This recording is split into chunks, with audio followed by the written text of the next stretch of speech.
Hey guys, Tbull here. Today we gotta look at the new Tier 7 Italian battleship Veneto. Got Littorio on the screen there, Dimitri Dewey, Inspiration, and Scharnhorst. If you don't have the Scharnhorst, you could put on Cunningham for some accuracy. You could put on Kadrov, Turret Traverse. Those are always good options for battleship commanders. I've been using Dimitri Dewey, Von Essen more and more. It's a very powerful perk. Makes it harder to protect yourself or for the enemy to protect themselves from your incoming fire, and that just increases the overall damage output of the ship. So you can consider using him. Here we got a game, Capture the Base mode, Estuary. We're in the middle. I really like playing the middle on Estuary. It's kind of a little bit of an action-packed position a lot of times, especially with a battleship. Especially with the carrier, because the carrier, we're going to have planes flying around. We're going to be spotted a lot, and due to the fact that we basically are going to be more or less right in the middle of the map, just from the get-go, which is for battleships, you want to try and get in the middle of the map as soon as you can safely do so, but usually it takes quite a while.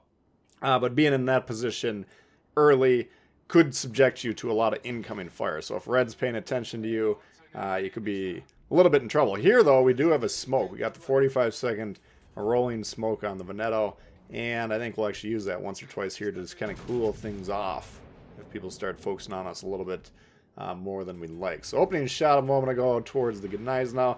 Lots of shots. You can see three different sets of incoming fire our way, so we do need to be keeping an eye on things. Mines, we would have loved to give the mines a little opening tap. See if we could have damaged him, but he did wisely pull away while we're on the reload, and the reload on this thing, oppressive, 34 seconds. Now, of course, if you're using Pablo, which most of you guys will have since you wouldn't have the Azure lane, and there's no built-in actually commander option yet, at least, that'll cut down the reload. Okay, that's kind of his base trait, reduce battleship reload time. So that would definitely help this out. But as it stands with this build, lowest AP DPM for Tier 7 Tech Tree battleships, and I think it's second lowest for the HE.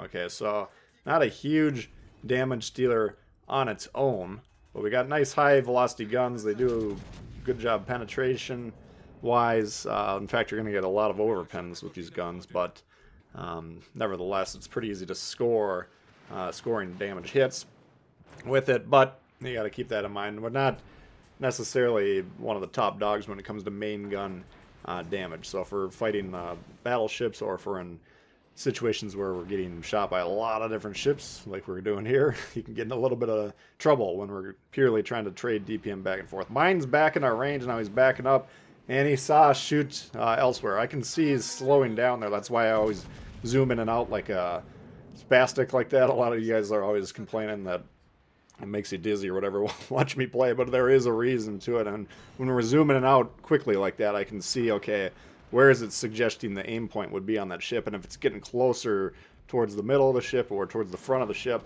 then it means he's actually in the process of stopping his reverse and then slamming on the gas to get out of there. So that's part of the read you can get by zooming in once or twice.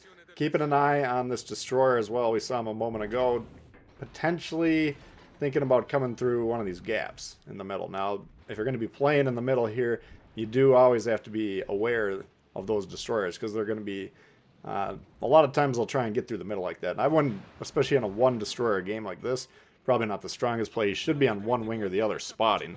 I think it's kind of a slow game on the wings to open with here, just because their destroyer is kind of sitting in their spawn. So that they're not probably getting as many shots. That's probably why we're taking a lot of the shots here, because the planes have been keeping this particular ship lit for a lot of the game here. Brandenburg does go down. Nagato. Broadside Nagato, yes. This is why we play this game here. Nagato, it's very hard to protect yourself in that ship anyways. Most of the battleships that you're facing can give you quite a hearty whack, but if you're going to be broadside like he likes to do there, ooh, baby, you're in trouble. Okay, now he's continuing to back up, I believe, here. And I'm thinking, well, man, if we can get another shot, if he's just going to sit there broadside, maybe we can kill him in 2 hits here. So that's what I'm hoping. Hoping we can keep him spotted while the guns reload here. And then we'll go ahead and pull the trigger again and see what happens. You know, if we can get this guy out. Now he's shooting HE, which that's kind of a bad sign from the red team's perspective, but we want to get those guns off the board. And you can see the destroyer chiming in with those rapid firing HE cells as well. There he is right there. So we're going to go ahead and pop the smoke once again. Let's just cool the situation down. Fletcher holding our holding his fire on us, but once we kind of lose, he loses the aim, loses the ability to hit us reliably, and then we can kind of reset the situation. We want to be getting these heals off. We got a lot of heals here. If you do have the Paulo Emilio build, you're going to get 2 more. I think you'll have like 6 heals most likely. So a lot of heals in the battleship line, which good longevity, good maneuverability on these ships as well. Veneto, no different than the other ones. Among the fastest at the tier, tight turns, steering, depending on how you set it up, can be pretty crisp as well. So maneuverability, always a nice thing. The tier 6, tier 7, you got the rolling smoke. That'll help you get into positions. You know, a lot of times with battleships, it's tough to deploy to kind of far-reaching positions just because, you know, you're spotted earlier than cruisers, destroyers, of course. So that can make getting into positions risky if we're forced to show broadside to get on the flank, for instance. But here we always have that 45 seconds of coverage, as long as we're not shooting our guns, which will basically nullify the smoke concealment. You do have a penalty, of course, but that can get you into some interesting spots as well. Keeping an eye on the Fletcher here. He's not really doing a lot, but he is, well, he hit the Surrey, who was going after him with the torpedo, and that was unfortunate, because we would really like the Fletcher. He's kind of, we got to be aware of him at all times when we're in this position, and he's always kind of a check on our ability to move around. Okay, just because if we don't know exactly where he is, he might be just around the bend, and if he whacks us with the torps, then it's game over. We're keeping an eye on the Vanguard here. We've got a lot of broadside shots on the map, looking for the opportunities for these big booming shots, and there's another one. Got the Vanguard pretty good. Knocked about half his health right off there. He's going to get some of that back with the heal, of course, but you don't want to be showing broadside. And these high velocity guns, you know, you're not going to have a lot of drop off in the penetration, so even at range, relatively easy to hit these shots and good reliable damage. In fact, like I mentioned earlier, you're probably going to have more issues with overpens than the penetration dropping off at range like you'll get on some guns in the game. So things moving around a little bit here. 2 ships per side, 1 battleship, 1 cruiser. Game tied on the score, of course. Trying to get out of here. We're showing broadside of the Vanguard, and the guy is now getting spotted by the planes as well. Want to try and make a move here. Got to try and figure out something to do. Here we're getting torqued by the Flyboy. Gets stuck with a flood there, but I want to basically pull to the left of the screen here, removing those 2 battleships' ability to pressure us. I want to help resolve this side. I also kind of want to pressure their base and see if we can catch this destroyer, and we can see our destroyer moving in there as well. I'd like to be in a position to be able to help him when he's in that destroyer fight, because a destroyer v destroyer fights a lot of times comes down to who's got the better support. And since he's kind of going in there by himself, and we don't know for sure what ships will have shots at him, it'd be nice to be in position to help out. But that's not going to happen. You can see the Friesland doing a pretty good job, though. Fletcher's health lower. He's about half his health. Now he's down to about a quarter of his health.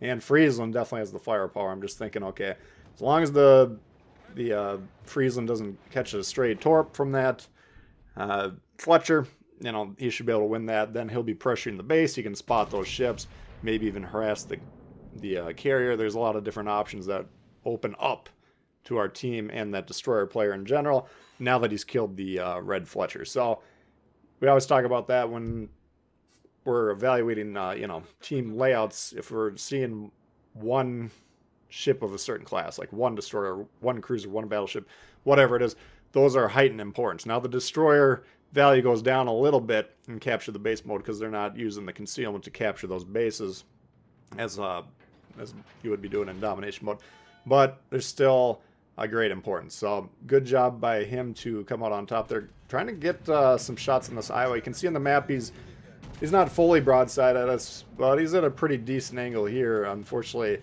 to get into the position where we can really threaten that guy, I kind of have to expose my side out west there. So not really wanting to fiddle around with that, not even going to wait for that back gun to catch up there. We're going to try and turn as tight towards these guys as we can And this is all to protect ourselves from the guys in the rear here. And at least one of those battleships out west should really be pushing into our base. I think they're all going to wind up turning around to kind of defend their base, which by and large is good.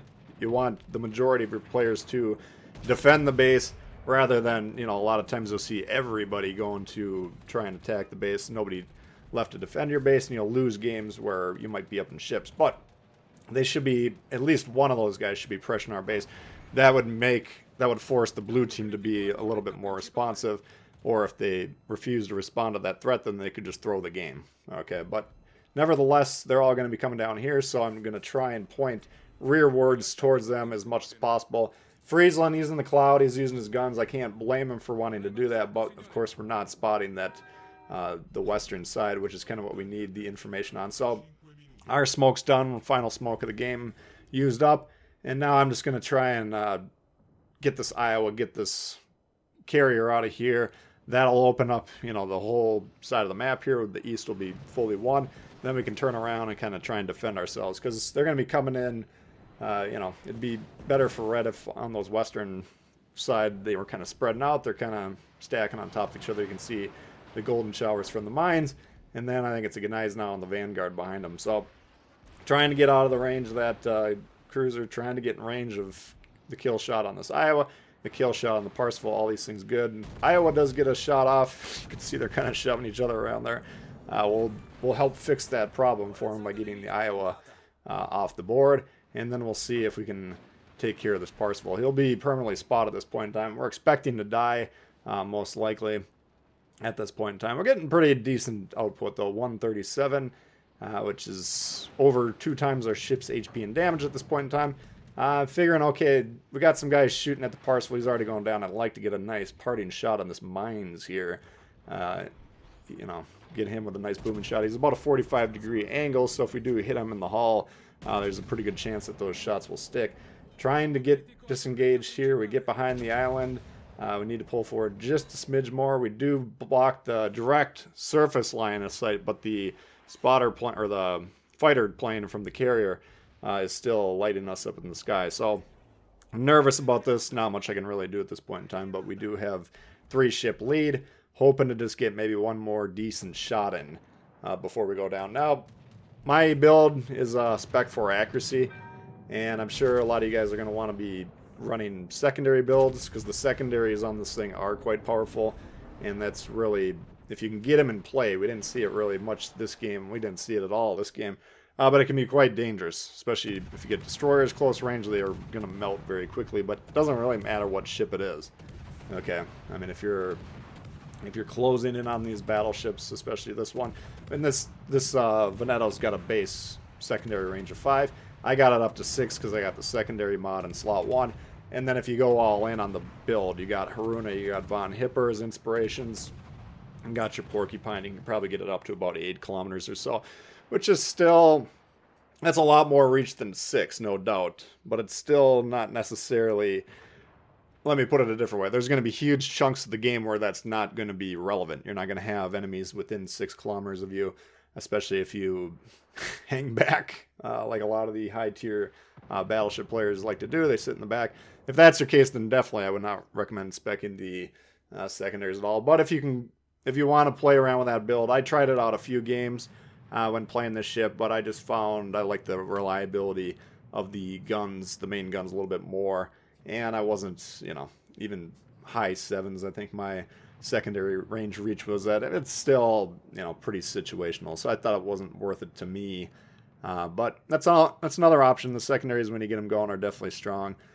So you guys let me know in the comments what you think about the secondary builds on these battleships. I'd like to hear some feedback from you guys. That's going to do it for you guys here. Look at the Veneto. If you did enjoy it, please hit the thumbs up. New to the channel, consider subscribing. We got lots of World of Warships coming all the time for you. Questions, comments, leave them below. Love to hear from you guys, and we'll see y'all later. Peace.